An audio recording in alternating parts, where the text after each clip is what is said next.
नमस्कार, माझे नाव दाक्षायणी गोपाल हिपे. मी इयत्ता 6वी अ मधली विद्यार्थी. माझ्या वर्ग शिक्षकांचे नाव श्री योगेश ढवाले सर. आज दिनांक 12 जानेवारी 2026 रोजी राजमाता जिजाऊ जयंती व स्वामी विवेकानंद यांची जयंती.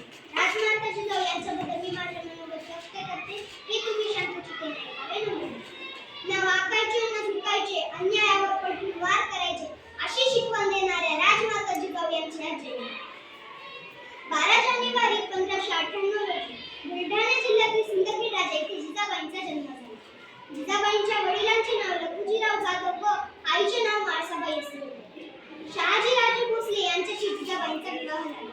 जाधव व भोसले या दोन्ही घराच्या पराक्रमाच्या परंपरा जिजाबाईंच्या ठायी होत्या. रयतेवर होणारा अन्याय अत्याचार पाहून जिजाबाईंना नेहमी वाटायचे की आपल्या लोकांचे राज्य म्हणजे स्वराज्य असायला हवे.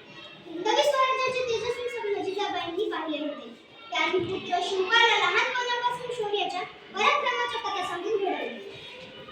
जिजाबाईंच्या प्रेरणेतून शिवरायांनी अनेक लढाया जिंकल्या. महाराष्ट्राच्या मातीत भव्य निशाण उभारले. जिजाबाईंनी दिलेले संस्कार व शिक्षणामुळे शिवरायांनी स्वतःचा विचार न करता इतरांच्या कल्याणासाठी जगले, धर्मरक्षणासाठी लढले. अंगणातली तुळस, गोठ्यातली गाय आणि घरातली माय यांच्यावर कुणी वाकडी नजर टाकली तर त्याची कै केली जाणार नाही, अशी स्त्रियांवर अन्याय अत्याचार करणाऱ्यांना ठणकावून सांगितले. आणि तसेच आज स्वामी विवेकानंद यांची जयंती. यांच्या जीवनातील मी घडलेले 3 प्रसंग सांगणार आहे. हे तुम्ही शांतपणे ऐकावे. प्रसंग 1, घोडागाडीचा. एका दिवशी एक मुलगा रस्ता भटकून फिरत होता. तेव्हा एक घोडागाडी खूप वेगात येत होती. त्या घोडागाडीचा वेग बघून त्या मुलाला भीती वाटू लागली. तो मुलगा कुठे जाईल आणि हे काय करेल हे त्याच्यात भानच नव्हते. स्वामी विवेकानंद तिकडून येत असताना त्यांची नजर त्या मुलावर गेली. तो मुलगा येत असताना त्याच्या जवळच घोडागाडी होती. स्वामी विवेकानंदनी त्याचा हात खेचला आणि त्याचा जीव वाचवला. स्वामी विवेकानंद किती दयाळू मयाळू होते याच्यातून हे बोध होते. प्रसंग 2, चाकूचा. एका दिवशी स्वामी विवेकानंदची आई म्हणते, नरेंद्र मला चाकू आणून दे. नरेंद्र चाकू आणतो. चाकूची मूठ आईच्या हातात देतो. पाता स्वतःच्या हातात धरतो. स्वामी विवेकानंदच्या हातातून रक्त वाहतं. आई म्हणते, स्वामी तू असं का केलंस? स्वामी विवेकानंद तू असं का केलंस?